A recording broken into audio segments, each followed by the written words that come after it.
everyone! Today we will discuss the two famous astronomers on modern age, which is Tycho Brahe and Johannes Kepler. Also, we will emphasize the three planetary motion. On this lesson, we will have an objective. The first objective of this study is to determine the works and life of Tycho Brahe and Johannes Kepler. Also, describe the relationship of Brahe and Kepler to discover the planetary motion. And 3. Identify the three planetary motion. So first, let me emphasize who is Tycho Brahe. Tycho Ottesen Brahe, a Danish astronomer and Nobel who made accurate astronomical observations. Born on December 14, 1546 in Skagen, Denmark. He was kidnapped by his uncle and aunt and lost part of his nose in duel at the age of 19. Used prosthetic nose. So yun, si Tycho Brahe ay isang astronomer na galing siya sa bayamang pamilya. Pinanganak siya noong December 14, 1546 sa Denmark na ngayon ay Sweden na. Siya ay kinidnap ng kanyang uncle at auntie. Kasi yung uncle at auntie niya ay walang anak. Kaya siya yung parang gustong maging anak. Noong una hindi gusto ng parents ni Tycho Brahe. Pero dahil naawa nga din sila, edi parang pina-adapt nila si Tycho Brahe. Pero ano naman, kino-consider pa rin ni Tycho Brahe na biological parents niya talaga yung kanyang tunay na magulang. And then yung uncle at auntie niya, yun yung ginawa niyang poster parent habang siya tumatanda. And at the age of 19, yung kanyang ilong ay naputol. Kasi may lasing siya that time, then parang nagkaalitan sila nung kanyang isang kasama sa school. And by that, parang naghamunan ng mag-fencing, then doon naputol yung kalahati ng ilong niya. And habang tumatanda siya, ang gamit niya ng ilong ay yung prosthetic nose. Additionally, Brahe kept elk for a pet. Also, he considered one of the most important astronomers in Middle Age. He collaborated with Kepler until his death on October 24, 1601. The cause of her death is bladder infection. So yun, meron siyang alaga, naging alagang hayop, na yun ay kino-consider as kind of deer. Ang elk ay ikalwa sa pinakamalaking species sa family deer, na parang reindeer doon. Parang may pagkakahawig sila ng reindeer. Then, namatay si Brahe noong October 24, 1601, na kasama niya na doon si Kepler. Ang cause of death niya is bladder infection kasi napabayaan niya rin ang sarili niya. Dahil mayaman nga, edi maraming luho na nabibigay sa sarili niya na hindi niya na naalagaan yung sarili niya. Yun. Here are the different works of Brahe. He created detailed mathematical tables that astronomers used for centuries. The main purpose of the Rudolphine tables was to allow the computations of the potential of the known planets of the solar system. Second is, he built his own observatory called Uraniborg. Uraniborg was a Danish astronomical observatory and alchemical laboratory. And the third is parallax. Parallax refers to the apparent change in position of an object based on observer's location.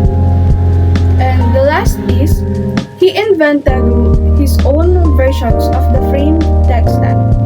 Frame sextant, which measured the distance between the stars and the wooden quadrant, a semicircle connected by two rulers that measured the altitude of heavenly bodies. So, ang nagsama natin na pag-uusapan ay yung pag-disagree ni Brahe. So, why Brahe disagree to Copernicus model? At dahil dyan, meron akong tatlong dahilan kung bakit nga nag-disagree si Brahe. So, first is geocentrism. Geocentrism is widely believed during the time that Copernicus presented his model of planetary motion, making Brahe question the latter's discovery. Planetary motion, nasa gitna nun is sun. Tapos si Brahe nagkaroon ng disagreement about dun sa theory kasi sun nga daw yung naikot. Kaliwasin sa discovery niya. So, hindi niya pinanigan si Copernicus about dun sa discovery niya. At dahil din dun sa geocentrism, na-question yung latter's discovery niya. Pangalawa, he could not observe parallax, which convinced him that Earth is not moving. Ano nga ba yung parallax? Parallax, ito yung displacement or difference in the apparent position of that object view along two different lines of sight. At dahil na din dun sa point of view na nag-o-observe, kaya siguro nag-disagree si Brahe. Maybe Copernicus ay nakita yung, di ba, pag-parallel, pag-ganto. Dalawang line, hindi sila nag-minute. Nakita nun ni Copernicus is nag-minute. Kaya ba, ito line, tas line. Nang nagko-connect ba sila, may dumadaan sa kabilang line. Si Brahe, hindi nakita yun. Maybe nakita ni Brahe is ito yung line, hindi nagsasalubong. Wala man lang connection, walang nag-minute sa dalawang line na yon. Dahil nga din sa mayroon nga tayong magkakaibang point of view, in simple, it is to see is to believe. Pangatlo, he has his own model, the Tychonian model. From the word Tycho, si Tycho Brahe ay gumawa ng isang model na ipinangalan niya sa kanya. Tychonian model ay para siyang geocentrism, which is the Earth is the stationary and at the center of the planetary system. The Sun and the Moon revolve around the Earth and the other planet revolve around the Sun. So yun po yung tatlong dahilan kung bakit nga ba nag-disagree si Brahe kay Copernicus. Johannes Kepler, born in 1571 in Wil, Germany, was a man of extraordinary intellect and unwavering dedication to unraveling the mysteries of the universe. He was born prematurely and physically weak. His family was poor. He had 6 siblings. 3 of these died already at an early age. Kepler's early life was marked by poverty and illness, but he displayed an exceptional talent for mathematics and astronomy. He studied at the University of Tübingen, where he was deeply influenced by the teachings of Michael Maestlin, a renowned astronomer who introduced him to the Copernican model of the solar system. Kepler's life was not without its challenges. He faced religious persecution, financial hardship, and personal tragedies, including the loss of his wife and children. Yet, he persevered in his pursuit of knowledge, driven by an insatiable curiosity and a deep desire to understand the universe's intricate workings. He was a prolific writer, publishing numerous books on astronomy, mathematics, and philosophy, sharing his insights and discoveries with the world. Johannes Kepler's life was a testament to the human spirit's ability to overcome adversity and make groundbreaking contributions to science. His legacy, marked by his revolutionary laws of planetary motion, continues to shape our understanding of the universe and inspire generations of scientists and thinkers. Ngayon po, tatalakayin natin ang naging connect ni Brahe at Kepler sa isa't isa. Kepler was Brahe's assistant during his lifetime.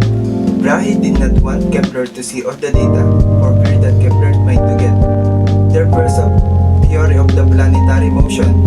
But on his deathbed, he granted put over the data to Kepler with his blessing to continue his work. Kepler built upon Brahe works, and if anything solidified its importance, Brahe was the most skilled visual observer at that time and complied usually accurate position of the stars and planet. Brahe, however, was not skilled theoretically, and it was Kepler who used the Brahe observation to make fundamental breakthrough in celestial mechanics. Kepler minded Brahe observation to find the diamonds contained in them. Other works of Kepler. Number 1.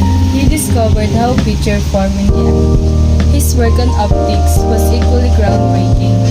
He wrote Astronomia Pars Optica, which explores the properties of light applying the ideas of reflection and refraction to explain astronomical phenomena, such as the size of astronomical bodies and the nature of eclipses. It also investigates the working of the light with regard to pinhole camera and the human eye, without performing new experiments and solely by application of the laws of light refraction. Number 2. The Keplerian telescope.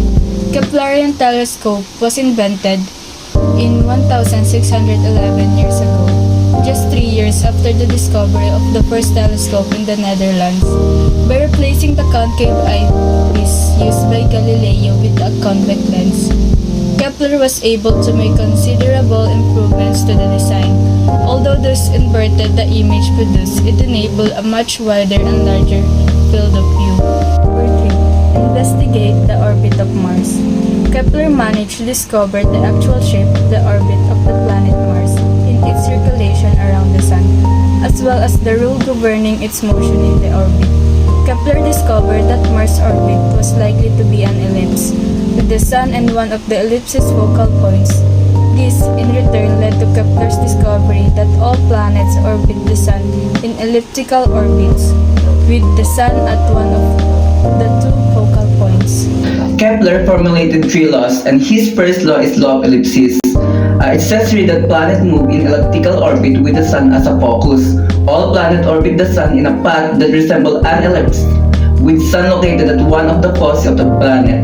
Basically, Kepler saying in his first law that the planet don't move, or each planet move to the Sun in an elliptical way and not in a straight way.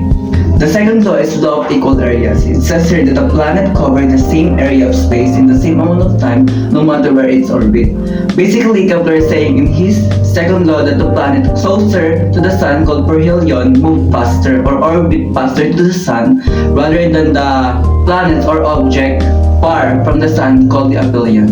Kepler's third law, named law of harmonies, says that a planet's orbital period is proportional to the size of it. The example of this is that's why Mercury, the inner planet, takes only 88 days to orbit the Sun. The Earth takes 365 days, while the Saturn requires 10,759 days to do the same. Though Kepler doesn't know the gravitation when he formulated this or his 3 laws, it is helpful to Newton because Newton formulated his theory, the theory of universal gravity.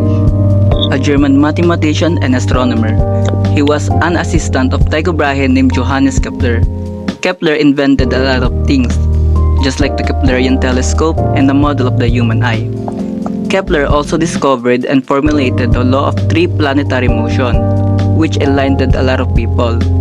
His first law, the law of ellipses, he said that the planet move in elliptical paths around the Sun. His second law, the law of equal areas, says that the planet move proportionally faster on their orbits when they are closer to the Sun. And lastly, his third law, the law of harmonies, he explained the relationship between the distance of a planet from the Sun and the amount of time it took to orbit the Sun. Even though Kepler didn't approve of Brahe's concept, Brahe's work provided the best information at that time for Kepler to analyze. Without Brahe's early observation about the solar system, it would have been challenging to Kepler.